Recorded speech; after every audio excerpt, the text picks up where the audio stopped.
43% on Rotten Tomatoes, 44% on Metacritic. We watched an M. Night Shyamalan movie that was not The Sixth Sense, Unbreakable, or Signs. Loren is going to try to convince us that it is a good movie. And if she's successful, what a twist! This is In Defense of Bad Movies!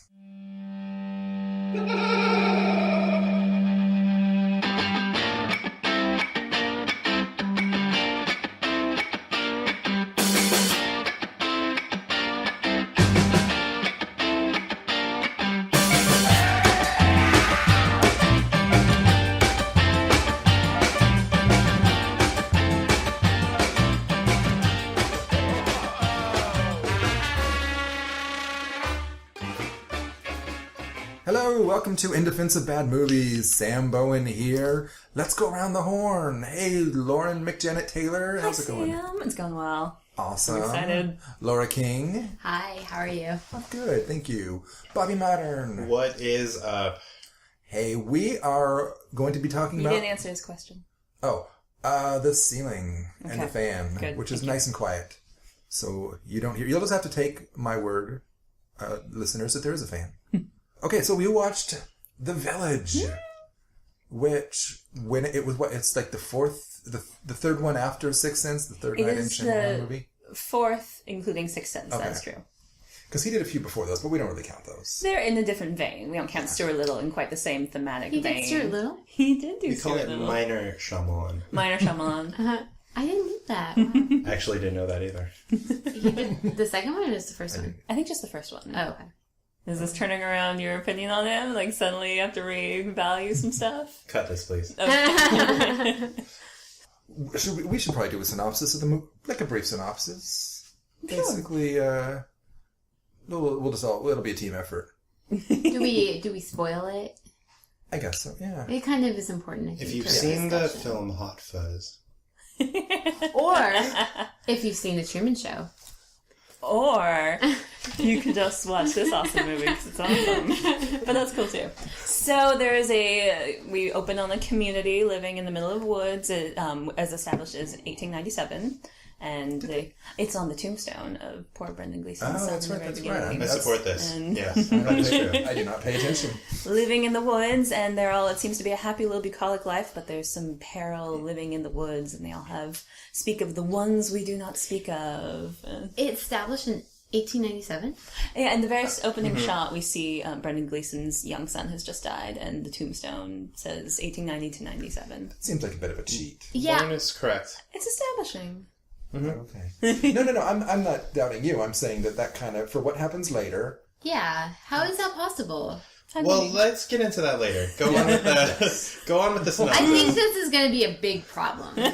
I think this is all going to work out fine. And so there are purportedly monsters living in the woods, and if we all in our community follow certain rules and we don't, have anything red of the bad color around, we want to track them and we want to fend them, but the monsters are making encroachments into the town and feel very threatened, and the crux of it, I think we could argue, is the love story between Joaquin Phoenix and Bryce Dallas Howard, two young people in the village.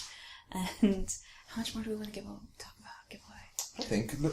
I think in order to adequately discuss this movie, go ahead and give all of it away. Yeah. Well, do you want to do your opening arguments right now? Or your defense, your defense, and then we'll kind of jump into, bits and pieces of it? And we can talk through sure. Climax and twist, and Bobby will stop looking so smug. You guys are gonna see a magical transformation. He's Scrooge at the beginning of the book, and he's gonna be Scrooge the morning after by the end. Alright, okay. So, would we like to do opening statements?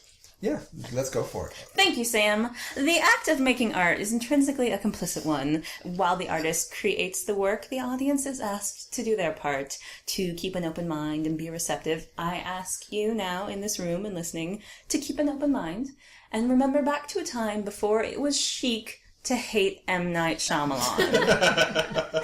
Yeah, absolutely. His later career has been a huge disappointment filled with crazy stories and rampant racism. But the series of movies released immediately after The Sixth Sense, ending with The Village, are truly films of merit. They are films that support Shyamalan as being heralded as the modern-day Hitchcock. Like Hitchcock, he spins compelling yarns that are deeply grounded in reality and fundamentally character-driven. He has the same eye for striking cinematic images, and like Hitchcock, his stories are entertaining. There's humor and there's genuine emotion, not just cheap thrills. Now, if you come to the Village looking for a full-on horror movie, you will not get that. It's more subtle. It's a spooky yarn, a campfire tale. The true power of the film is that it's a brilliant and fully realized portrait of a community. This community where monsters happen to be a condition of life. Lauren, if I may, can I interrupt you? Yes, please. Could you please verify brilliant? Brilliant. Okay. Brilliant. I will not back down from that. No, there is such a care for details in this movie, and as we are allowed to know these people, played by brilliant actors all. It's just a village of huge Adrian Brody thinks brilliant in the movie. Yes! He is the worst. I wrote WTF after his name. Because he did so well. No. Because he had a hard part to play. He was in another movie. I don't even know what movie he was in, but he was not in the same movie as everyone else. You know the saying. Never go full Adrian Brody from the Village. But even despite your arguments, whatever, but we are allowed to fully meet these people and get to know them, and in knowing them, we feel their peril all the more, and it makes it scarier and more affecting. You guys, this is a good movie. This is a good, well-rounded movie. It's Lauren, if I may I interrupt? Yes. Good or brilliant? Good. Okay, continue. It has moments of brilliance. I'm not going to back down from that. But Continue. I think if you want to be nitpicky, it's still good and well-rounded. It's scary, and it's suspenseful, and it's funny, and it's moving. What else do you want from a movie, you guys? Thank you. Okay, thanks, Lauren. You're welcome. I'm convinced. I know. It's a great movie. I think that wraps it up. All right. So next time... Good show. What? No, I kind of... Can we talk about the timeline here? Yes. Okay, please. so by the end, when Bryce Dallas Howard's character, Ivy Walker... Before we get there, we skipped quite a bit. If you're jumping straight to the Are end. we going to go full spoiler? Well, I'm just going to do full spoiler right That's now. fine, because Never go full everyone spoiler. who's seen this movie, sure, let's go with that presumption. So, Okay. if you do want to establish timing-wise. Guys, audience, if you have not seen the movie... This is a big spoiler. Massive spoilers, because there are 3 big twists in this movie, and we are going to spoil all 3 of them. And More Lauren will spoilers for totally your agree money. that you should stop the podcast and listen. Because, quote, this movie is brilliant. So, okay, let's step by step. Okay, so yes, you would like to... Okay, so once Ivy goes... Okay, I'm just going to jump ahead a couple of different things, and then I'll back up later. But, so Ivy goes out into the real world, and because they're in an isolated community, she encounters security guard for the wildlife reserve, or the forest reserve. It's totally modern day, because they have cars, so it's not in the 1890s. Right. So, how does that explain... And Brendan Gleeson's character, whose name is August Nicholson, is clearly not, he did not age that much. He's not he doesn't have some immortality or something. Oh, I see what you mean. No, that's it is a moment that was clear, explained when they're all pulling out their boxes. Like, all the elders in the town have these secret boxes they keep by to remind them of their past lives. And in the photos they put out, they show, the picture of the self-help group that they were all from, the families dealing with grief. And it looks like the 70s. I think we could place this late 60s, early 70s, that they formed their plan. Well, we to can move also into gauge this. Sigourney Weaver is holding an infant little baby Joaquin Phoenix in that photo. And he, I believe, 20. I think you could argue that if we want to give them more time, let's argue him toward 30s. Yeah, Okay. I would say so. Early Yeah, 30s. I would agree. Just to give them more time to settle in, because I think Noah must have been born around the same time, and he'd definitely be 30s-ish.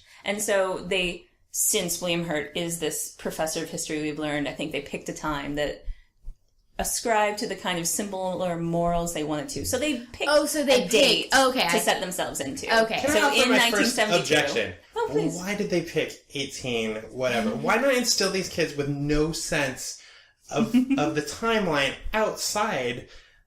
outside of the world that they're creating. They're trying to get away from this world where they've experienced violence. We've learned that the elders of this town have all experienced horrible violence in their lifetime.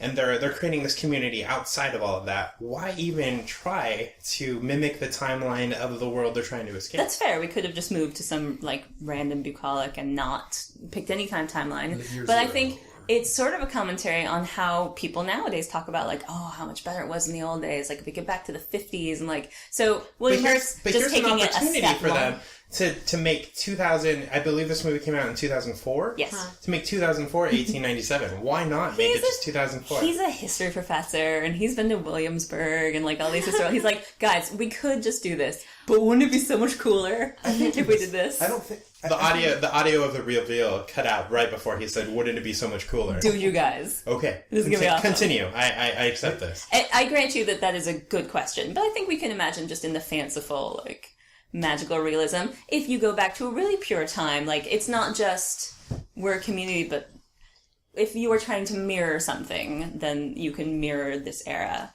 And then you can steal history books and just sort of cut them off. And you can have period. like you have your weird sort of formal English that they speak. It's so awkward. I love the commitment. I love how. So I think it failed. Oh, I think it's great. I think once you know the reveal, I love like all of the elders committing to their like old timey speak with no contractions. So we're blinding away the really poor line delivery on the part of several of these elders on the fact that they're accepting that they're playing a character. And they're just not very good at playing the character. They're playing on the naivete of most of the rest of the village. The rest of the village is really This is my impersonation of William Hurt for most of the movie.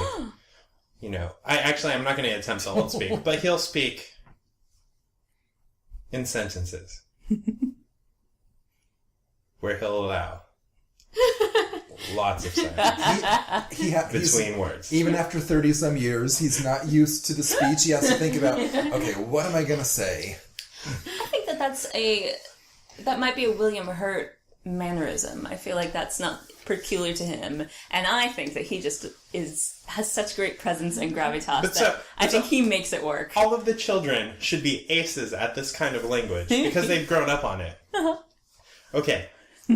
So explain Judy Greer's performance. She is such a button. Oh, she's terrible. I love the idea of that you can't take Judy Greer into a period piece. That as a side note, before we go into her performance, I love her in general, but I think her performance is so sad. I think she does. No, I love her in this. I mean, she's the comic character, and like at her expense, she's a comic character in a different movie. Though she's a comic character in a Seth MacFarlane period comedy about this time period, rather than the comic character in an M. Night Shyamalan drama. I love it. You can already make all these presumptions about her character, that she's like the prettiest in town, and she's so confident. It's like, I'm in love with Joaquin Phoenix, and I'm going to tell him he's going to be in love with me, and of course he's in love with her. There's a legitimately funny moment when it smash cuts after her monologue to her sobbing. But it almost feels out of place in this movie. This really slow, deliberate, tense drama up until that point. Smash cuts to her sobbing because her monologue about love has failed. But I think that's one of many moments of humor in this movie, and I do kind of like it. You're right, it does have this slow, spooky tone, but then it'll throw in like... Excuse me, you did not pronounce slow as... Slow.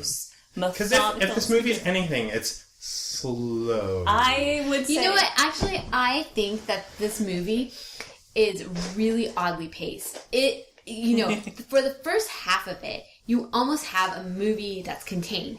But then you go into the other half, and then all the climax happens, and then the conclusion happens. So you kind of have this weird sort of mixture of all different themes going on in it. You have, your little romance with, I think that was a tonal shift that really it kind of sets up. But I don't think that it works really well in the movie. I don't think... I mean, of course you have the score to let you know what mood you should feel. I'm not saying that the score isn't, doesn't suffice in certain snes, but... I would interject. James Newton Howard. His score does work overtime in this movie, letting you know when to be scared, when to feel things. But I think it's great. I think it's a really fantastic score. I'm totally a sucker for that, like the horror moment. It's very still, and we're waiting for something to happen, and then there's a big crescendo, and something happens. I think it picks up a lot of the work that is lacking in M. Night Shyamalan's direction in this movie, but I think that score is fantastic. Compliments well, sure. That's how I would have worded that. Oh, I love it. And the sounds are so great. Like, when they discover, part of the creepiness is the kids in the village are discovering these, like, flayed and skinned animals all around town. And, like, who's doing this? And, like, when we're zeroing in on it and we hear flies buzzing around and then the flies, like, multiply and become this crescendo of creepy. Like, it's so cool. The sounds of the woods are so close and terrifying. I love the sound of this movie. I have to say, watching this, it did remind me, oh yeah, M. Night Shyamalan was a good filmmaker. I actually think he makes a lot of interesting and good visual choices. He does a lot of things right in this movie, I think, including, he doesn't obviously... I don't think he sets the score itself. His movie very well. I think that it has good potential, but I don't think he sets it up well. Really? Because, he starts off and they're in the town, then, Judy Greer's in love with Joaquin Phoenix, and he doesn't love her back, and then all of a sudden Ivy loves him, and, and then Adrian Brody gets upset and stabs him, and then she has to go out, and wait a second, a brief moment in between, Joaquin Phoenix saves, Bryce Dallas Howard's character, Ivy, from the, because she's blind, by the way, and she's the feistiest little firecracker of a blonde girl I've ever seen. And she's also the most accurate blind person I've ever seen. Is. She's very good. She's very precise. But, and anyway, it's and then she has to go out, and then you keep learning, I don't know, it's just something that feels off in the pacing. I feel like he does way too much exposition, and then it's kind of leads to the downfall of the movie, and then that's kind of, it just is drawn out for the rest of it. I can see why you'd say that. I think that it's intentional and interesting. Like, the first half of the movie that is slower and more methodical is establishing the town, and sort of, I think it all sets up this growing fear, and just like, I love the opening, like the first 10 minutes of the movie, there's really little dialogue. It's just images of the townspeople, like, going about their business, like kids playing, people living their lives, and then having fun, and then, oh no, a moment of like, oh gosh, there's a flower that's red, it's a bad color, let's bury it really fast, and like, you have this slow creeping sense of like trying to figure out what they're all afraid of. That moment in the movie when the girls find the red flower on the porch and he cuts out all the sound, and they bury the red flower is actually a really well directed, well edited scene, I think. When this movie came out, I've only seen this up until watching it again when we watched this movie. I'd only seen it one other time, and it was in 2004 when it came out. And when it came out, I was a really big M. Night Shyamalan fan. I really liked his work up until this point. But watching it again, I see a lot of the things I liked about M. Night Shyamalan. His very slow, deliberate shots to build up tension. Just getting way too overblown in this movie. It's a really slow movie. He lingers way too long on things that aren't necessarily building up tension. And also I remember in The Sixth Sense, he had a really clever use of red. Every time Bruce Willis was, every time there was, this kind of hint toward death in The Sixth Sense, he'd use red, and it was just so overt and obnoxious in this movie. I did kind of feel like it was, he wanted to have something like that in this movie, and red equals blood, I guess. Was it psychological choice on the part of the people who have suffered so much? But meanwhile, Bryce Dallas Howard has red hair. Granted, it's not the same type of red. Her lips were pretty red, though. They were very red. That's had very interesting. Pretty cherry lips. And also, to go back about the pacing, I didn't mind the pacing. Also, I think it kind of set up this whole 1875 idyllic. Well, life is slow, and there's no TV and radio and cars. You have him at his peak doing The Sixth Sense, and I think that movie is really well paced. And then you figure out, like, oh, Bruce Willis is dead. What? Oh my gosh! And guys, spoilers. He was and then the movie's pretty much over. So I think that's a really good. I think he paced it well. It moves along. It doesn't feel like. I think it's like 2 hours. I don't know. But it doesn't feel like it's not dragged out or anything, and you're really invested in his character. So by the end, when you figure out he's dead, you're really sad by that. But this movie, I don't I think he's trying way too hard, and he focuses way too hard on the twist, and so everything is built up. You're like, okay, there's going to be this really big twist. What is it? He stretches out his single twist into 3 separate twists, by the way. Wait, so, okay, your 3 twists are... The first twist being that the elders are actually dressing up as these creatures. William Hurt specifies that these creatures, he's read about creatures in history books, which I take so much issue to. But we'll get back to that in a second. Just an offhanded But the creatures that the village has been experiencing are the elders. First twist. Well, I want to know, if they don't get out of the way, are they going to kill their townspeople? No, of course not. I mean, I don't know. We're going to go back to that. Should we address that right now? There's a moment. I don't think so. There's a moment where Ivy's standing out on the porch, and before you know, it's the creepiest moment. And hang on, I don't want to say the other because they're actually called those we don't speak of. So it starts walking up to her. And then, oh my god, you're so afraid of her. And then Lucius comes in and saves her. And it's such a beautiful moment. What is their contingency plan? What if the elders, in their costumes, get up to Ivy, and she hasn't moved, no one's coming to rescue her? What do? They would I don't think they would ever hurt her. I think because it's Ivy, they know, like, they can risk a little something. Like, she's not going to see them. They're trying to figure out what she's up to. But it's not like they're going to hurt Ivy. They want to scare everyone. Why haven't opened themselves up to that? Why not just walk away from Ivy then? Because we can't, as a viewer, we can't see it, but Joaquin Phoenix is running up. So they see it. So maybe they were just going to go and like make a threatening noise at her. Maybe they're trying to and then she was going to yeah, who knows? Maybe they're playing matchmakers and they're trying to like create this moment of peril so Joaquin can come in and save the day. Because the only time he's afraid is when he imagines Ivy in peril. And it's so great. I heart Ivy and Lucius so much. I think that you're totally shipping them. Oh my gosh! Ever since I saw the movie the first time, I love their romance. Ivy is fiery and adorable. Well, she takes it from her sister, and her sister gets off and. I don't know what the female equivalent of the bro code is, but Ivy surely breaks it. Yeah. I don't know much about the bro code, but there's something about your sister who cries for Lucius, and we know, and then gets rejected by him because he holds that comic moment for like a full minute of Ivy just sobbing while... Or not Ivy, I'm sorry, Kitty. Kitty. Oh, by the way, I wanted to go back. Did Kitty Sanchez or did Kitty Walker come first? I think it's the same character. I think that she left the compound. That makes sense. They find out about the... That's why she doesn't quite fit in with the Bluths. Interesting. Loren, I take back everything I've said. This movie's amazing. I didn't make that link, but yeah, that further supports this movie being great. She had to change her name because the Walkers are obviously quite wealthy.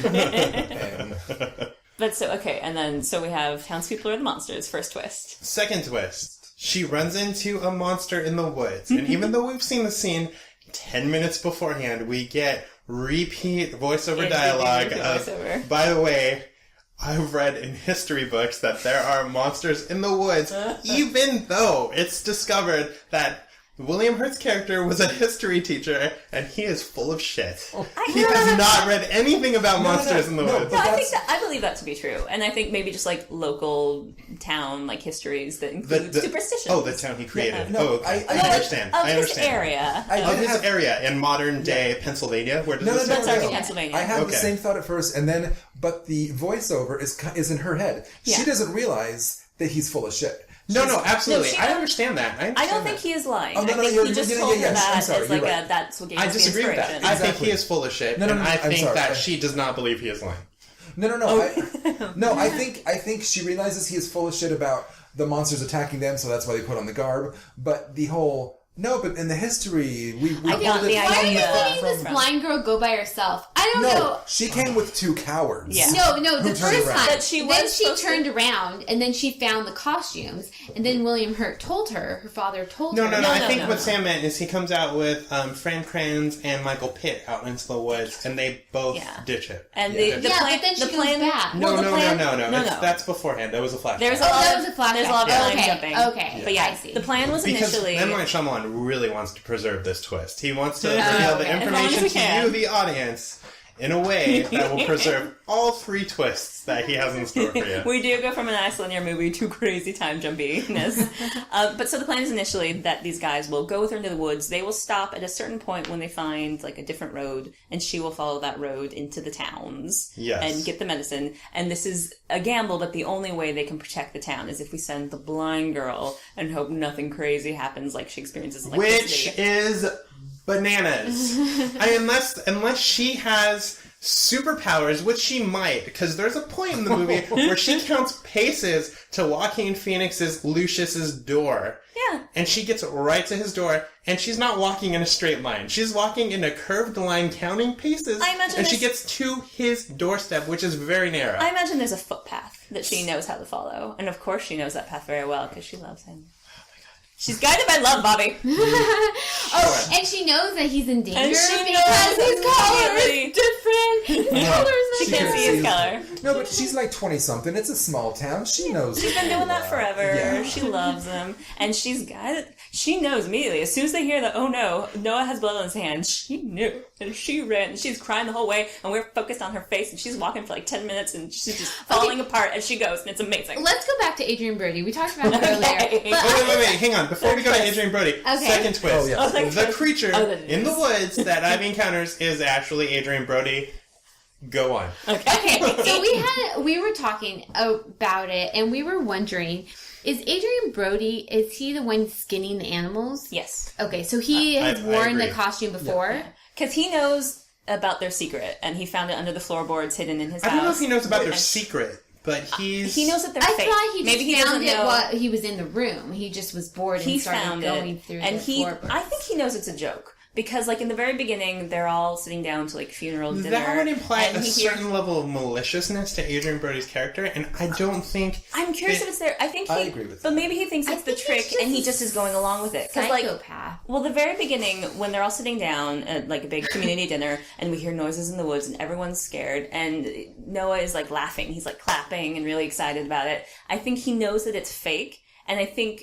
If we want to not ascribe maliciousness to it, he knows it's a trick, and he's kind of like, oh, I'm in on the trick, and like, I'm going to skin some animals to like be in on the trick too. If we're arguing that he's not doing it evilly, which I don't think he is, I think he's just then he simple. continues doing it, and he keeps escalating it. Yeah, because he's like, this is cool, I'm going to keep doing what the grown-ups are doing. To be fair, I hadn't thought of it that way, and that's a very interesting read on that character. Yeah, but he's still killing animals and skinning them. But he doesn't know that's wrong. But just because you're mentally disabled doesn't mean that you're a psychopath. Let's get into a skinning though. So he skins, like what? What's the first thing we see? Was it a rabbit? And then there was just a chihuahua that they trained to lie down. It was never a skinned animal. It looks like a little dog. And so those, we believe that perhaps a developmentally disabled, such as Noah, would... Is his name Noah? Yes, his name is Noah Percy. That he would be capable of skinning. By the time we get to the wedding, but perfectly too. Not just allowing for movies. Think of that as a sure, we'll allow it. But by the time we get to the wedding, he has skinned the town's supply of livestock. Yeah. Not only skinned them, but has stringed up livestock.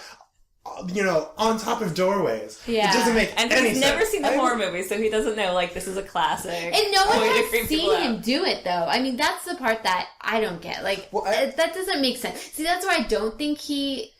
I don't know. He could have done it, but maybe it's just not very well thought out. The big moment is when everyone is at the wedding, so, maybe he could sneak away easily. And to be fair, there's a moment in the movie where Ivy is playing a game, or she thinks she's playing a game with Noah, and she tells Lucius, who happens upon her, that she's playing a game with Noah. Mm-hmm. And then as soon as Lucius shows up, she seemingly forgets about Noah. So, assuming the rest of the town just forgets about Noah on a daily basis, maybe we'll allow that he can skin a single animal. No one will. I have a couple questions about that.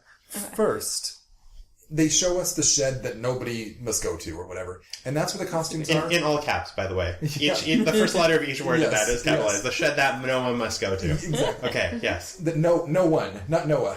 No one. Maybe he misheard it. No, he goes. It's a shed that no one must go to. No, he found it No, I know. Okay. And that's where my that was a joke. That was where my question is. Wait, they're keeping the costumes in the shed and under the floorboards? I was wondering if that was everybody's or if that was just his mom. I think they have them set out. Like, that's the Walker family's selection of terrifying monster costumes. Okay, why doesn't the Walker family then? Okay, in a village with floorboards, this is perhaps jumping ahead a little bit. Why do they keep their secret boxes up above the floorboards or outside of their very secret sheds? The boxes are not secrets for everyone. That's there to remind them. Yeah. It's a psychological thing. Okay, but to verify, they understand that they're raising teenage children, right? Kids are notoriously kids don't not like to curious go through about things. And not just teenagers, people in their 20s and 30s. Do you think they have a Santa Claus? And if it is, the kids are going straight for that box. So, and was this in the quiet room? Yes. Yeah. So why are you keeping him in the quiet room? Yeah, why are you keeping him in the room with your secrets buried in? Because he's going to get bored in there and start... anyway. Start pulling up the floorboards. Exactly. Oh, there's a monster costume. And then my second question... I'm sorry. No, Laura, go ahead. at one point, Ivy says, what's the deal with all these skinned animals if it's just a trick? And he says, I think we know who's doing that and it's going to stop. Does he know it's Noah? Who says that? John Hurt says that. John Hurt at one point... William Hurt says that. William Hurt at one point says to Ivy, though... bursts out. She says, I think it's an elder, but it's going to stop soon. Yeah. That's what I'm talking about. Okay, you are. I'm sorry. He thinks it's an elder because who else could it be? And I'm not sure if he knows who it is. But I think he's just saying, I will make it stop. That sounds like, I know who it is. Yeah. I don't know that he does. You're right, that's a line. I think that was to try to explain away. Yeah, I agree. It's more to... It's something we need to talk about, yeah. I'm going to make it stop because I am... filled with severity. Well, I wish he would have been more clear. That's fair. Can we talk about the hierarchy of the elders then? Sure. Okay. Wait. Yes. I'm sorry. So, and then he stabs Joaquin Phoenix's character Lucius he found out that he and Ivy are getting married, and he likes Ivy and doesn't know how to control his impulses. Yeah, but I don't know. I just think that was way extreme. I don't know. I felt out of character. But he is, because we know of him, right, as of that point, we know of him as a pretty harmless character. Literally running around, picking fruit. The first time we meet him, he's starting a fight. He's fighting with those school kids, and Ivy has to come break it up. It's like a fun, he thinks it's fun. He doesn't realize he's hurting the kids. He thinks he's just having a fun roughhousing. In defense of Loren, actually, I would say that scene... Ooh, podcast. That scene, I think Adrian Brody's performance in this movie is a mess. But in that one scene, I think it's actually, really... When he stabs Joaquin. Yeah. That's a cool scene. It's a really weird. It's a weird, uncomfortable scene to watch, and you're afraid of Noah, but you kind of feel bad for him. And I also think M. Night Shyamalan directs that scene masterfully. Yeah, the reveal that Lucius has been stabbed is played. All the close-ups. You just hear the wind. Yeah, they're really great. I don't think that's a bad scene at all. I think it's good. But I'm just talking about Adrian Brody's character at that point and how he's played. I mean, I just think that to me, it feels like, he's a very light character, and then all of a sudden takes this very drastic turn. That is interesting. It's hard the foreshadowing with the fights. Yeah. It's hard to argue because we can't really know what's in his mind, but if you can argue with a differently abled person, he has a fissure of darkness running through him. But he doesn't even speak. I mean, he goes in little, you moments. That's why we don't suspect him. I guess that maybe if M. Night Shyamalan gave us more go with his character, with Noah, and maybe if he gave us more scenes where Noah's actually talking a little bit, and he's, because I feel like you can, or maybe it's just the way Adrian Brody played Noah, is that he decided to just go off the charts with him. I mean... To agree with you, I think Noah's disability is very poorly defined very early on. We don't really know what Noah's capable of, and we don't really know... how emotionally developed Noah is, really up until that moment. But I think that makes Noah scarier. A lot of the movie we spend trying to figure things out in, intentionally. He's dead in the movie by the end, so we don't, it's not really pertinent to the movie if we don't know about him. It doesn't help. Noah feels like a prompt to think, oh wow, look at how ill-equipped these people are to deal with a person like that up until that moment, and then you think, oh, Noah's scary. He's capable of stabbing a person out of jealousy, which I honestly didn't think up until that point. This character, he was so poorly defined at that point. His disability was so poorly defined. I didn't think he was capable of of feeling that level of jealousy to where and it's tragic when he stabs him. Like, I felt it's tragic on Noah's level too. Yeah. But it's interesting, and that this is something I think it's well done and well rounded. Is if it was stabbing and him walking away, that would have been one thing. But it's stabbing him, and then he stabs it again, and then also you could see, and this is good acting on Adrian Brody's part. You can see he's thinking about this. He knows, and he hides the body, so he knows legally he's not insane. He needs to, legally he would be punished for this. Yeah. And there would be no diminished capacity. Yeah, his character is absolutely tragic. And he's aware of consequence, like later when they find him with blood on his hands, he's time, crying and like... Yeah. And so, I want to, fair points over whether or not they have defined his character properly. I would not blame that on Adrian Brody. I think that it's hard to, we all know, don't go full Adrian Brody. Like, it's hard to play that kind of part, and I think he does fine with it. I think that it's tough, and that he's doing a good enough job. That's questionable. He's working with it. But maybe on his behalf, that maybe it was poorly written. Maybe he just did the best he could with it, and that's how he felt the character should be portrayed. And I don't think it was, but if you could make that argument. We were talking about this earlier too. That I think when Adrian Brody was in the costume, he wasn't acting like he had been before. Mm-hmm. He becomes kind of sinister and weird and... Yeah, he's like a psychopath by the end. And you could make the point... Well, I pointed out for when Ivy's in the woods by herself because she's been abandoned and he comes back in the costume. Like, it does bring the question to, like, what is Noah capable of? Is he... In that moment when we see him, like, kind of getting closer to Ivy and, like, running at her, I would like to know a little bit... Does he think that they're playing? Like, it could be a little bit that, like, I'm just kind of playing usual game, like, trying to scare her. He could be really excited in that moment, which makes it even sadder. Going to kill her if he or could. Is he still kind of, because he also does have the darkness in her, or, like, rape her or something. That lack of definition of Noah really shorts that moment, because it could be a really tragic moment when he's fallen into the pit. I still think it's tragic. When he falls into the pit, and he plays, it's played like it's a very sad moment. But at that point, I'm very confused as to what exactly is up with Noah. Like, I don't understand. Do you feel sad, or do you? And that moment at the end where his mom finds out he's died. It's sad, but I still don't feel like the movie understands exactly what's wrong with Noah. Well, they didn't have modern medicine to diagnose him. I don't think the movie. No, they had enough to somewhat control Joaquin Phoenix's stab wounds and somewhat heal. Well, they had to go... They, like, patched them up, because I would argue that's a fortunate circumstance. I think that Noah missed any vital organs, and that's the only reason that Joaquin is still with us, because they do say it's just the infection that they're fighting. So they had enough to, like, wrap him up, as long as... his lungs aren't punctured, but they still need to go get the antibiotics out of the town. But how do they know that something's punctured? I mean, they don't have any medicine. They have a doctor. They have a doctor, but, it's like, he doesn't have the equipment to see. I think there's a point where you stop bleeding out. I think you could probably tell, like, after the first 3 hours, like, okay...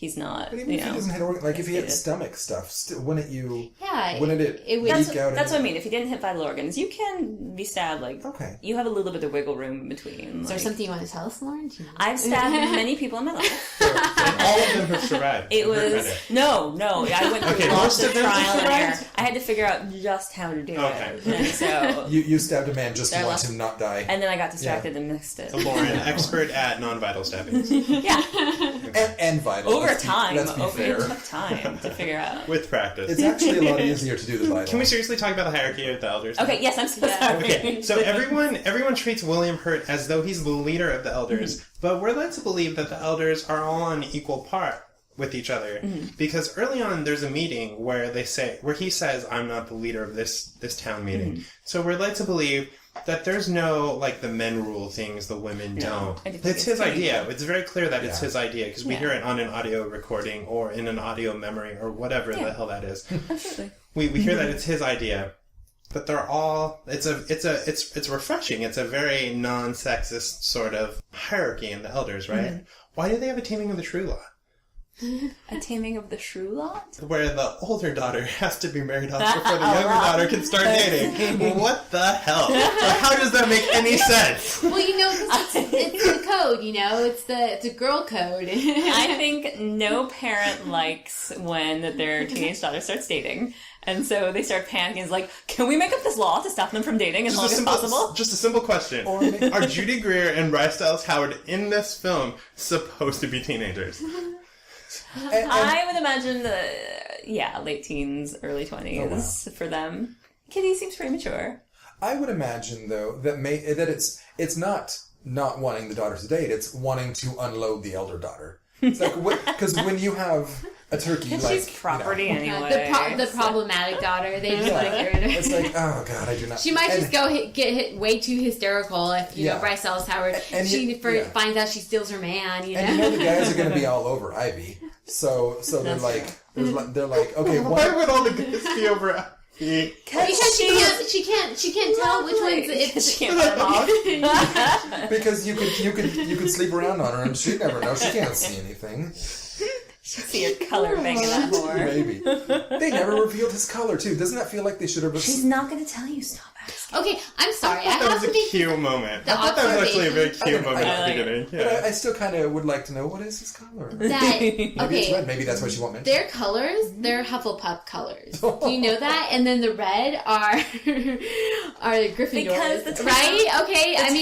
Was M. Night Shyamalan, get on the Harry Potter trend? Bumbling badgers and mediocrity. Can we talk about towns for a second, also? Please. Oh, the towns. Okay. The towns. So, they make it very clear in the movie, despite the logic of one of the elders just disappearing to a town for a day to get medicine, that they have all made an oath. They don't leave the village. They definitely don't leave. They don't leave. When does the elder leave for medicine? No, I'm saying that would make more sense than sending the blind girl out to go find medicine. But they have made an oath. They've made an oath. I'm respecting that. They've made an oath. They've made an oath. Yeah. They've definitely made an oath. Why even tell the kids about towns?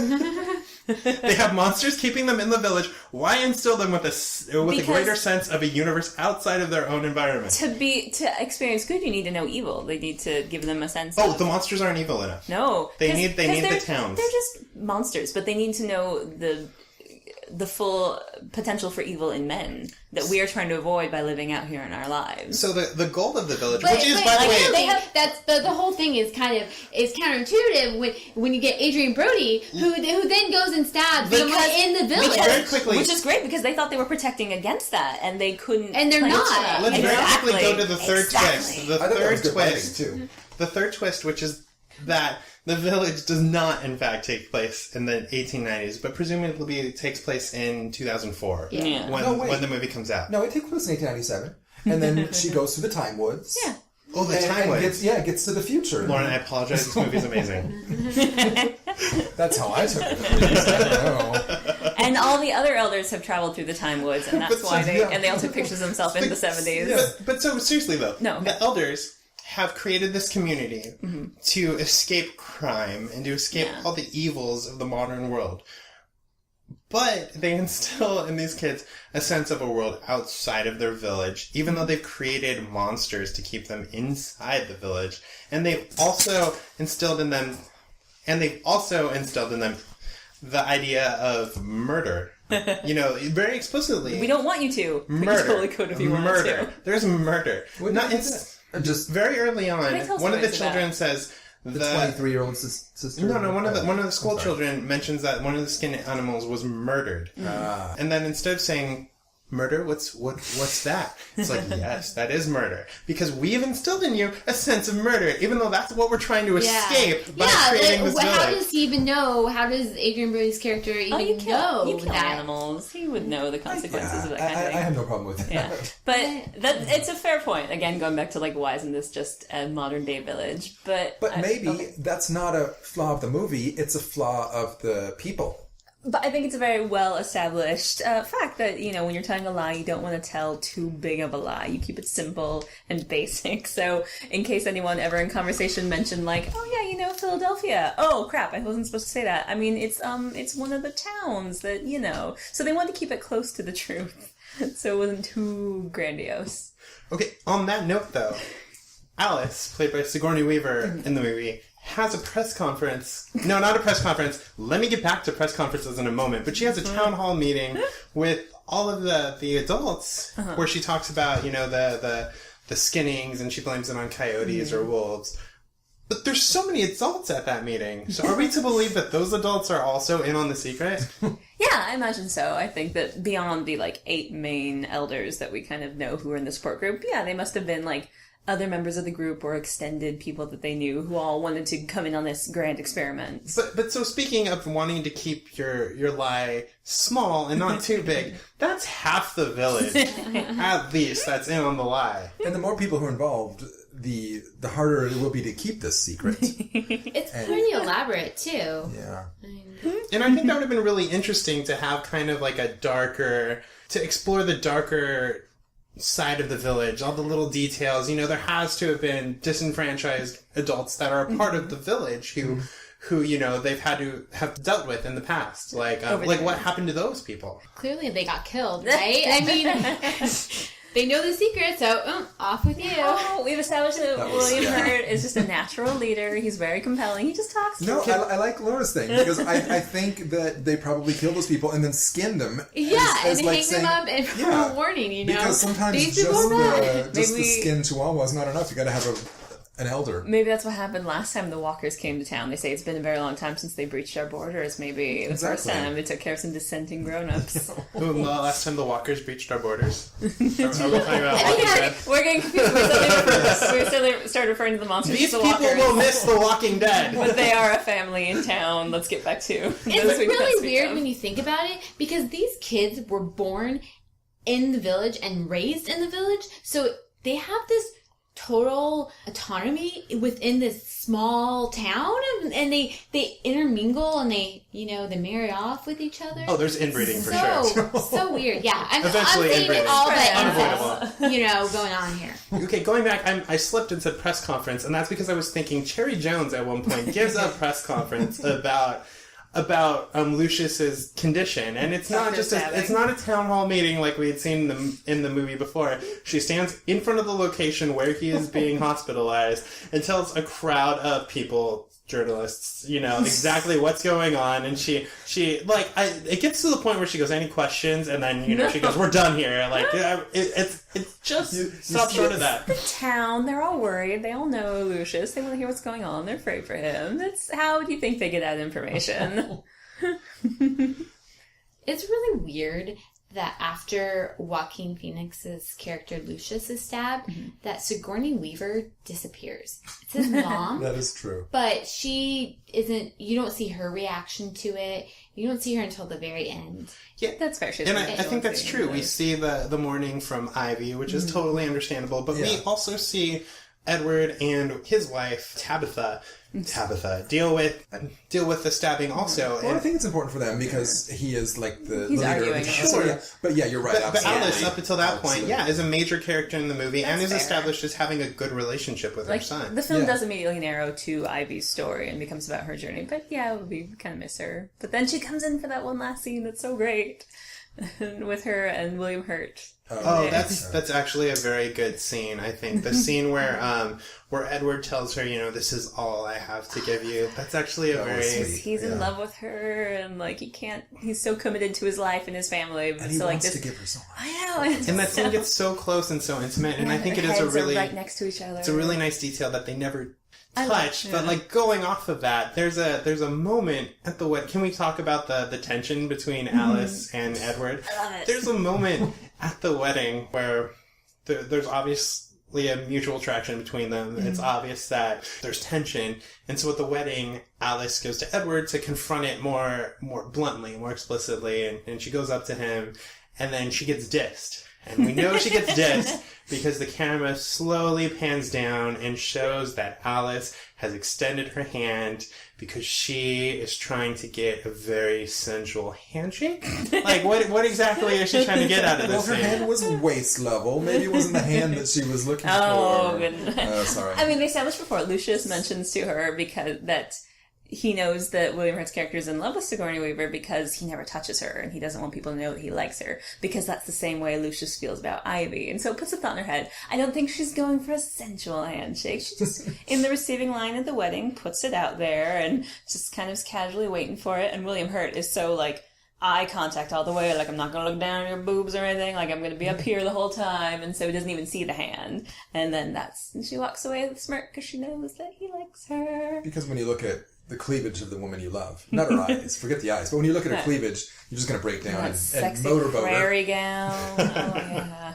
I love them. What is up with those costumes? I mean, really, and their whole language. That I love it. It's They're like fully, old English. They are fully committed to their colonial American experience. I think some of those actors are like pretty good at kind of committing to that language, and some of them just fall apart. Like, there's some really inconsistent performances. We had mentioned Judy Greer before, and I love her. I love everything she does. She is really struggling in this movie. Period. Yeah, every time she came on screen, I laughed, and I don't think I was supposed to laugh at her. I think that they figured out that murderous feelings come from contractions. And so they try really hard not to use contractions, and that keeps them safe. I did notice that they do not. That adds that. Gone. Yeah. They do not use contractions. They do not use contractions. Because first thing you do is you're shortening words, and the next thing you know, you need to rob a liquor store and shoot everyone. Yeah. To avoid that, it's shortcuts. we speak in this way. Not only robbing a person, but stealing all of their clothing. Yep. Yeah.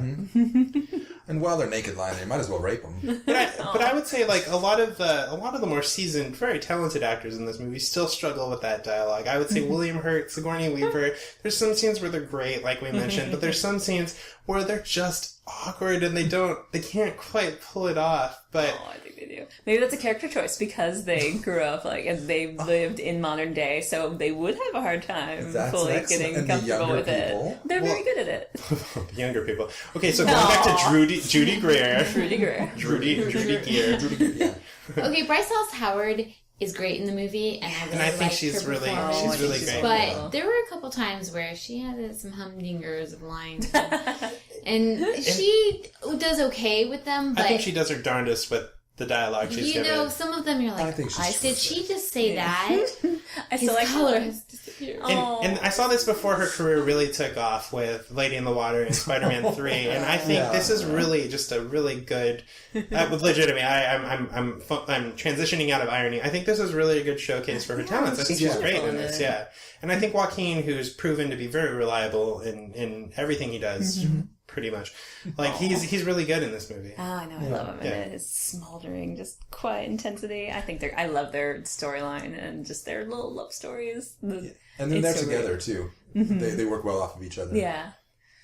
And I love the scene of the two of them on the porch when he's out guarding their house and she comes to sit with him and Lucius finally, like, admits his love for her after kind of prodding from her, and it's so great and intense, and he's all like kind of upset, like, why must you always leave, like, when I want to touch you I will, because I am in love with you, and the only time I'm afraid is when I think of you in danger. It's so great, and I think she's like got the single tear coming off the side. The single tear is great, and I think Bryce does really well in that scene. I think Joaquin actually in that scene kind of stumbles a little bit toward Edward Cullen. Dare you? A little I'm gonna go back. I think actually Joaquin isn't very good in this movie. He's like, thinking about it, he's not really that great. He's kind of phoning it in. I'm sorry, but he's not really there. Everyone else is there. He's kind of in another world. You can't see it on the podcast, but we're all slowly scooting away from Laura, so that when the lightning hits her, we're safe. But going back to I like him a lot, but I mean, he's not in the movie for that long, and when he is in it, he's not really in the scene. I mean, he's kind of just delivering his lines. Oh no, I think he's wonderful. I think he's kind of I think he's kind of different because he's, sort of is slightly out of step with everyone, so he is a little bit different, but I think that he's I think you could read it like that. Yeah, he's out of step with everyone. Or he's not really in the movie. Going back to your thing about him leading, I really liked that. It just felt like, he wants to have his moment of being a sweeping, strapping man and sweep her off her feet or whatever, and she's just like not letting him do it, and it was so, because he's shy. And I thought he really sold that. I think he really delivered those lines well too. But and just because he is so fearless and like is not afraid of those who do not speak He's of, like not as the bad one as time he Adrian feels Brody. fear is when he thinks of her in trouble. Like that's beautiful. The whole movie, like it's all the monsters, but this core is the two love stories between the young kids and then between Sigourney Weaver and William Hurt. And I think there's such neat bookends to each other. Another performance that I really, really liked in this movie, and it's a very small performance, but I think it's just so good. I really love me some Brendan Gleeson. Yes. I think he's pretty much great in everything he does, and I think this movie is no exception. He only really has 3 scenes that he really gets to do anything in. He has that first scene where he's mourning over his son. It kind of sets the tone for the movie, and even though that tone falters almost immediately, he really does a really great job in that. And then he has another scene with Joaquin Phoenix early on that's really great. But really, there's a scene, and it's after Ivy has expressed her desire to leave the village, and all the elders are talking about it. And again, I think a lot of the performances from the elders kind of falter, but he has a whole speech, but he initially just has one line, and he delivers it so well. And he says, "Let her go. If it ends, it ends." And it's just such a beautiful delivery, and he goes on, but it's such a subtle moment in a movie that really doesn't have a ton of subtlety.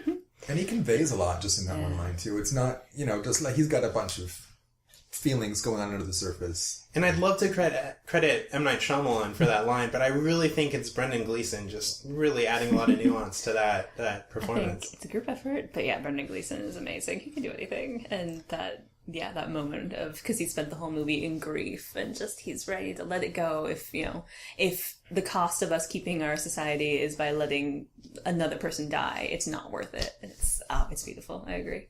And the fourth twist in that movie, where it turns out that Brendan Gleeson was David Tennant. That's crazy, right? The color just wore off, yeah, and then he changes. Yeah. I love that. That was fun. Okay, so one big problem I had with this movie is the point of view.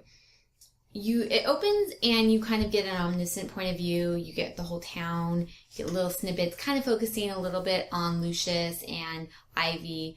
But then, after Lucius is stabbed, it goes directly to Ivy, which I'm all for heroines being the main star of a movie, and that's fine. And she's a great heroine to have guiding a movie along. But it's the tonal shifts feel really weird.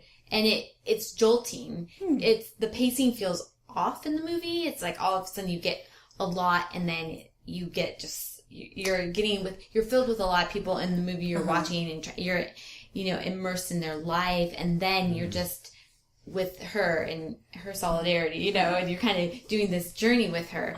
And I feel like there was a better way that could have been handled, and I'm pretty sure it's M. Night Shyamalan's fault. I kind of like it, though. And the first half of the movie is kind of building up the village, getting to know these people, with kind of Lucius as the main character. They establish him as different. He's the only one who's not afraid of these creatures and wants to go off into the towns. And it feels like it's going to be overall his movie, and he'll be the hero. And then when he does get stabbed, the timeline immediately shifts, and it's just this urgent thing to solve, and it becomes Ivy's movie entirely. I like it, and she's sort of the unexpected heroine, and she gets to come in and save the day. I will say, I see what both of you are saying. I really do think that parts of this movie are just unbearably slow. And I was shocked to find out after, while watching this movie, I was like, oh my gosh, this movie is under 2 hours long. It feels super long. But I also do really appreciate the tonal shift, or the hero shift that happens when Ivy is kind of revealed to be the hero of the story. Maybe it's not so much if they hadn't drawn out for half of the movie, the whole town, and just kind of focused on Ivy, given a small, 15, 20 minutes, and kind of introducing the town, and then kind of focus more on her. So then I could have seen her journey all the way through the movie rather than just halfway through. Or I think just maybe a better, tighter editing. From the beginning, we have this super long opening credits scene that, M. Night Shyamalan kind of started with Signs, where it's just unbearably long opening credits. But he just lingers on not much happening for a really long time. And I think, yeah, you're right. There's something kind of iffy about the pacing of this movie. But I think I mentioned it before, too, that I think a lot of that has to do with they are setting up this idyllic 1879 thing where life is slower, and so, I don't know, it could just be And it is it feels like a very accurate and he simulation. spends a good 3 minutes just on the sky and the clouds, the menacing clouds, with the music cueing you to know that how many they're planes menacing. How many planes did you see in that sky? I saw 0, but we'll find out about that later. I will say though, like there's hints of like what M. Night Shyamalan, and when I watched this movie, I was a pretty big M. Night Shyamalan fan. I liked all 3 of his movies. Well, I think most people were. Yeah, and he was. Well, I feel like everyone was turning at this point. I would argue that.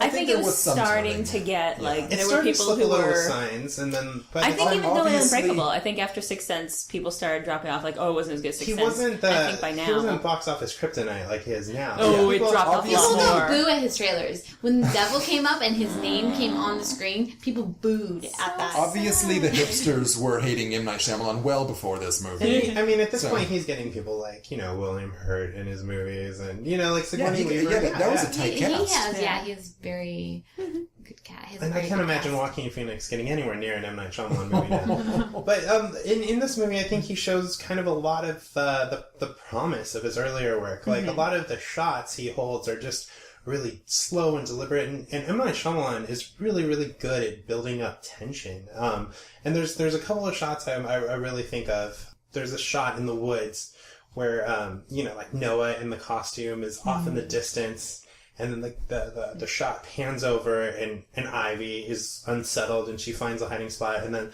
when the frame pans back over, you see that Noah's really up close. Like it's all just one long shot. Yeah, it's really scary. Yeah. And then there's another shot where Edward is showing Ivy, is doing the reveal, showing that those we don't speak of are actually the elders in costume. Yeah.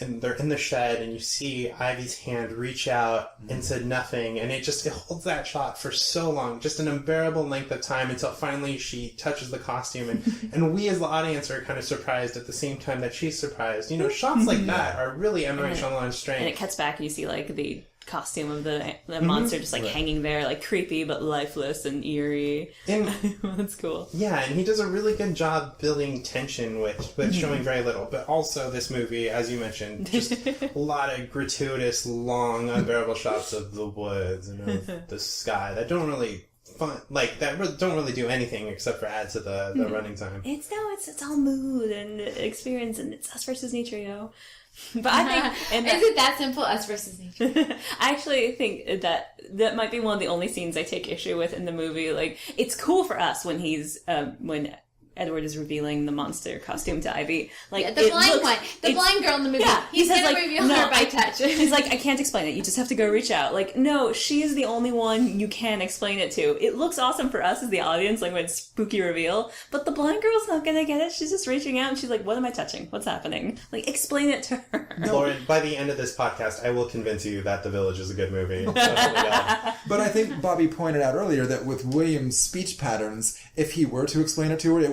would take him about 2.5 hours. So it was the quickest way. Yeah, it really was. Yeah.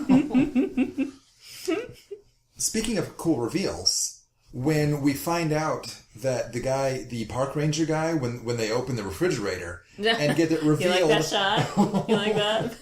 Oh, yeah, let's back up let's a second. Talk about what about the guy sitting at the desk? I had no idea who it was. It was like there's no way of knowing. Yeah, because you only got the back of his head, and then he was reading a newspaper. You get the sense that maybe that third twist was engineered so that M. Night Shyamalan could give himself a part in this film. Boo.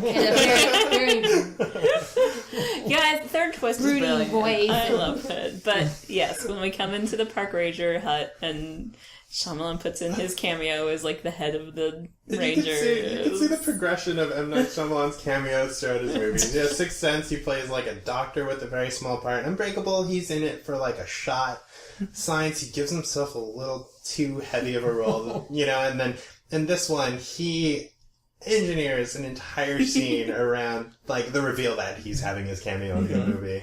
It's just so gratuitous, and I think where you draw the line, like okay, if you have this guy shot from the back reading the newspaper, he's clearly M. Night Shyamalan. You know what he looks like. You draw the line at the opening of the refrigerator door and seeing him in his full glory in that reflection, which looked like garbage. It was CGI'd up, and it just looked awful. He was a little too proud of himself in that moment. I will grant you, this might be the second part that I have issue with. The only two parts, but yeah.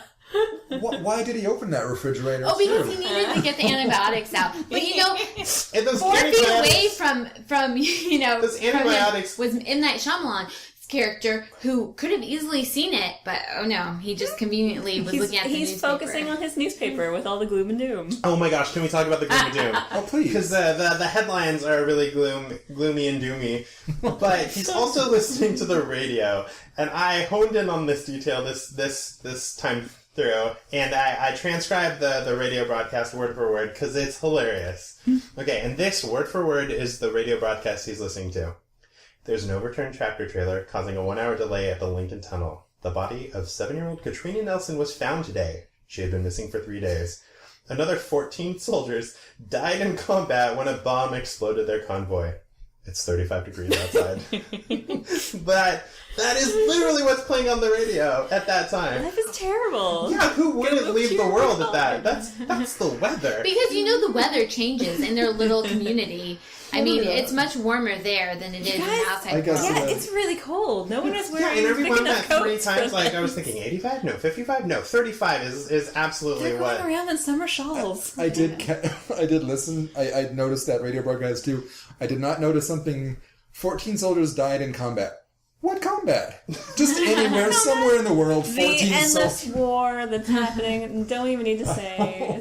Somewhere in That's how bad the world. life is. Were they U.S. soldiers? We don't know. They're just soldiers died. Well, they're all this talk of the walkers. It's clearly the zombie apocalypse going on. Yeah. Yeah, and I was hoping that M. Night Shyamalan, as this park ranger, would be one of those, kind of cagey ones where you think, where he comes across as, like a, just some backwoods sheriff, but he knows what he's doing. And when the guy walked out, he'd be like, I guess you don't need to refrigerate those antibiotics since it is 35 degrees outside. but instead he just goes, hey, did I ever tell you why there's no airplanes flying over this place? They had to get the information. I did look in the credits. His name is Captain Exposition. I did think it was very interesting, though. I thought it was like a good touch when the guy leans his head back into the building and says, "Oh, by the way, boss, how did Ivy get back over the fence?" Oh, no. I'm actually glad they said that, because the first time I'd forgotten that they solved that, and so when I was watching it, I was like, Ivy climbs over this fence, and the other side looks very sheer. It's like, how's she going to get back into the park is what I thought. Does she climb over? Do we see her climb over? But so I was very glad or is she just on the other side, so maybe she's... she climbs over from the forest side, like over... And there were ivy vines, she could, I guess. Oh, her climbing her name? Yeah. And so other movies would not have addressed that. They would have just like, oh, and she's back. I like that they had the moment of like, hey, where's that spare ladder? But I think they did kind of address it when you see the ladder leaning up against the Jeep. Granted, the ladder was still about 15 to 20 feet from the wall, She doesn't use her powers. Okay. She is Daredevil, by the way. Marvel's Daredevil. That explained the red hair and everything, because Daredevil is wears red. Oh, that makes sense. Can I talk about my favorite detail from that scene? Huh. The movie goes out of its way, because the young, fresh-faced park ranger, he's a good guy, right? He's a nice dude. Yeah, everyone... Well, and we know that because she says, oh, I didn't expect you to be so nice. It's explicitly stated. The script tells us, good guy. Well, because she was expecting that the town's going to be full, like, of evil people, and, like, he seems nice. Yeah. Like, what a relief to her. She did not expect that, is what she says. Exactly. And so, she offers him... Well, at least he's not running at her, and trying to kill her like Adrian Brody. What a relief. So I guess, that's better than... And she shows up just covered in mud and shaking, like clearly not well either. And I don't know what he's thinking at that point. She's lost. She's on drugs. Like, what's wrong with her? And she holds out her hand shaking, and she holds out her only possession, which is this gold pocket watch, and she offers it as payment for these medical supplies. Medical supplies he doesn't have to pay for. They're there. He gets them for free. He steals them.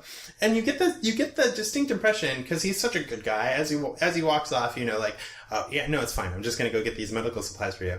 But the last shot we see of him is, the ladder up against the truck. But as it's pulling out, we see him staring at this golden pocket watch that's hanging from his rear view, because the douchebag took her only possession before she wanders off. I'm sure she pressed it on him. She insisted, like, no, you must take it. She was very convincing. Yeah.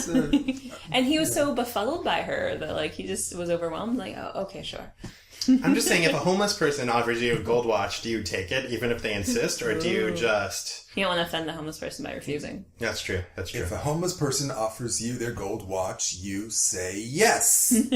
No, one time I refused. Someone came up to my car and offered me a necklace, and he was homeless. I'm like, no thanks. And then he started getting really crotchety. You offended him. I know. I guess I did. I'm sorry go. It wasn't my gold necklace. I believe you ran into Lucius from the village. You know, I did like, though, that they originally came, we could tell by the photo, it was the 70s, and they must have known Jim Henson. I think he was in their group, because he clearly supplied their costumes. Those were amazing costumes. The design on the monsters is really good. It's nice and Right. creative. It's like furry, scary porcupines, the lovely red robe that they wear. Jesus Christ, there's like a really dark spot on the Jim Henson biography. Well, I have another question. Did Ivy and Kitty not find it weird that one scene where they like look over when they're in the crawl space into the basement and Fozzie Bear's right next to them? That was a little gratuitous. That was cool that Fozzie Bear had his waka waka walk on. Oh, God. Cut this. Cut. Yeah. They go all out too. I mean, they have faces and they have arms. They have the robe could have covered the whole body, but no, they're like, no, we got to see this creature's body. For creatures, mind you, that they're hiding from, they're climbing into the cellar to avoid, that they're just going to see like blurs. Now, do none of the kids think it's weird that no elders are ever underneath with them? I think they take turns doing it. Like, you only see maybe one or two at a time. So, like, other grown-ups will be there. Can I mention one thing really quick that we have not addressed, and it's totally unrelated to anything? How do the creatures make their growling noise? I think they have something They have a sound in, effect. like, you know, like those, you'll see, like, wooden instruments, like Like you a can duck blow call. through, like a duck call or something that, like, you blow through a tube and it's sort of, there's stuff in there that manipulates your sound. I think in the big scary boar mask thing they have, there's something in there they can... Oh, I will thought say they just that had I like think that's a. lazy, but I will allow it. I think they just had a recording of it. Oh, They brought modern think this times movie- and. and they I got a think you're stash of complaining batteries. about this movie. I think you're complaining about this movie expositioning all of the twisty information. You want them also to, like, William Hurt to take down the costumes. So, like, here's where your hands, here's the spot in the mouth that has, like, the little noisemaker that does But the growl. I wish had they had included that focused deleted scene. on I don't that, understand. and that wasn't a twist, and they had, kind of showed it and built up to, that. Here. I don't know if this is Okay, true. we'll allow it. But apparently this movie narrowly escaped an R rating. They had to take out a sound effect, and it was the sound effect where Noah I stabs think I remember that. That's interesting. Lucius, and I think that scene is the best directed scene in the movie because of the silence. Yeah. You know That what? moment where Lucius realizes he's been stabbed is so effective. It's You know so what? Yeah. good. It's so interesting that I'm against censorship in general, but at the same time, some of the best lines on Arrested Development, which we mentioned earlier, my favorite show, are... The sequel to this movie. Yes, the sequel to this movie are going around there's- standards and practices. There can be really serendipitous moments. So, and I think that's it better. does. The screenwriters people have to be careful, not careful, but creative, and I think that does happen sometimes. But I don't know. It's a weird line to. And I think in to credit that, I think the best moment in this movie is where Judy Greer, after Joaquin Phoenix has let her down, she says, this is the last time you'll see these, and she lifts up her dress and they're blurred out. And they're like, and he's like cockeyed looking at them like, what is wrong with The seventh those? nipple I've seen today. Okay, well we've had fun, but now we're gonna have to deliberate and get to our final verdicts. But we have another commercial, yet another sponsor. Yay! So we're gonna listen to that now. Let the church roll on. Let the church... Good day, my name is Pastor Edward Q. Flabberdancer III, and I represent the First Church of Christ the Redeemer, Lord and Savior, and abhorrer of all fiber blends. Everyone knows that God hates homosexuals, but did you know that there are numerous other things listed in Leviticus that God also hates? These things, which the Lord God expressly bans, include but are not limited to the following: eating fat, letting your hair become unkempt, going to church within 66 days of giving birth to a girl, trimming your beard, not standing in the presence of the elderly, entering any place where there is a dead body as a priest, drinking alcohol in holy places. I'm looking at you, Catholics. Having sex with your biological aunt, planting different seeds in the same field, giving your children as sacrifice to Molech, and mixing fabrics and clothing. These things are all repugnancies in the eyes of God. The good folks at Westboro Baptist Church are doing the Lord Jesus' work over there as they take on the gays, but who will smite the devils who flaunt God's commandments by wearing mixed fibers? I'll tell you who we will, the flock of the First Church of Christ the Redeemer, Lord and Savior, and abhorrer of all fiber blends. Why, just this morning we protested the funeral of a heathen infant who died of SIDS while under a cotton polyblend blanket. Boy, I tell you, you could not hear the parents' wails over our parishioners' chants of heathen and sinner. Tomorrow we'll be crashing the wedding of a couple where the bride plans on wearing a gown of organdy and tulle. Makes me sick just thinking of that hell-destined whore, I can't wait to throw hog's blood on her filthy heathen gown forged in the depths of Gomorrah. At any rate, if you're a God-fearing Christian and want to join our humble church in ruining the days of these sinners like they ruin God's green earth, or if you just like throwing bags of pig's blood, we're always looking for new members. Come on over to the First Church of Christ the Redeemer, Lord and Savior, and abhorrer of all fiber blends, and pull up a pew and listen to me or Junior Pastor Aldo McFroggenham. We'll tell it like it is. Let the church roll on, let the church roll on. You guys, I really should have vetted this before Sam, let me stop you there and say, while initially I was very shocked by the concept of that advertiser, I loved it. What? I really think, I just want to say, with the exception of possibly Bobby, this advertiser's opinions do not reflect those of In Defense of Bad Movies. This is embarrassing. Speak for yourself. Okay. Oh, wow. Gonna turn into defense of bad commercials. Oh, God, yeah. Bad Where face. did you find this? He came to me, and I'm afraid we already spent the money. That's the Cristal we're drinking right now. That's where that went.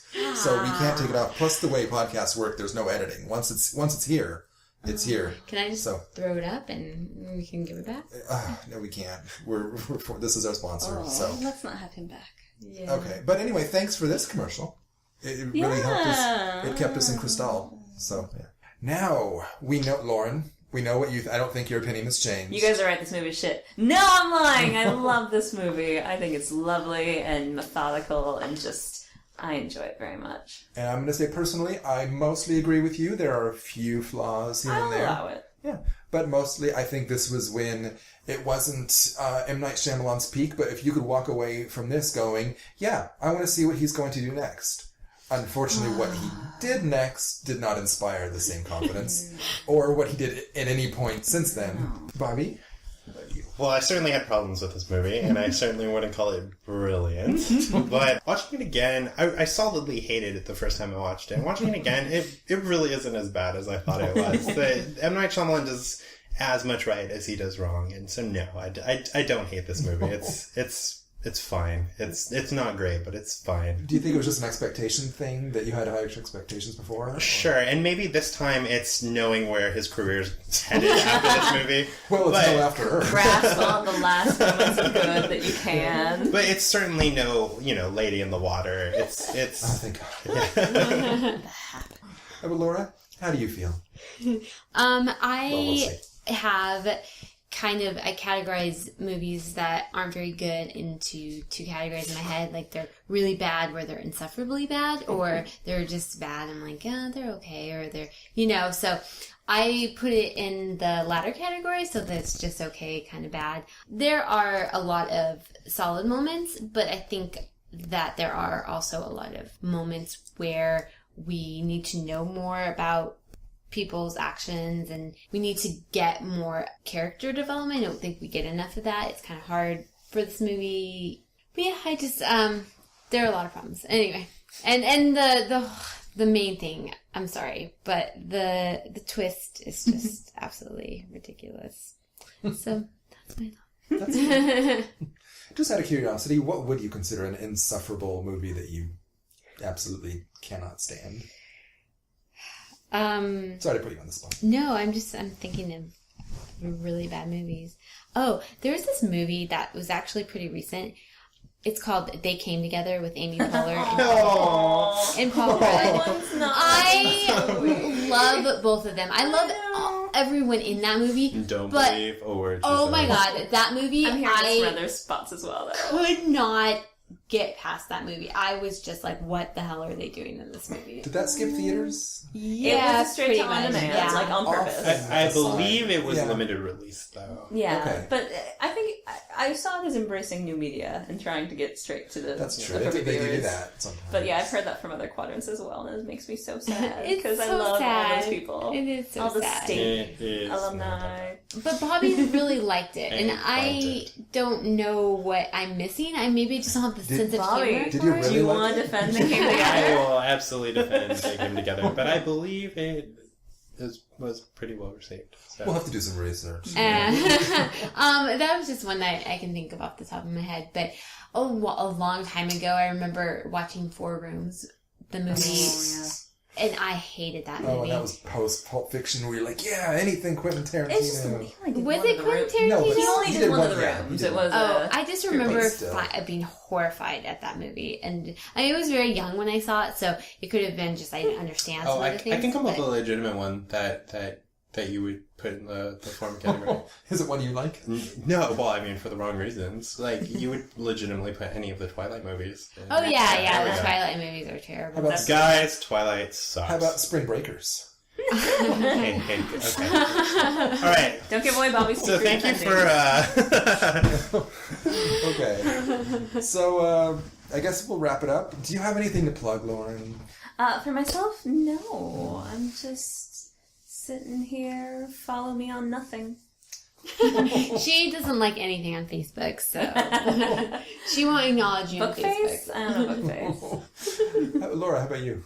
I don't have anything, but you can find me on Facebook, Instagram, and on Twitter. So Whoa, triple threat. yeah. How about Bobby? What have you got? Guys, stay away from my Facebook, but my Twitter is @BobMattern.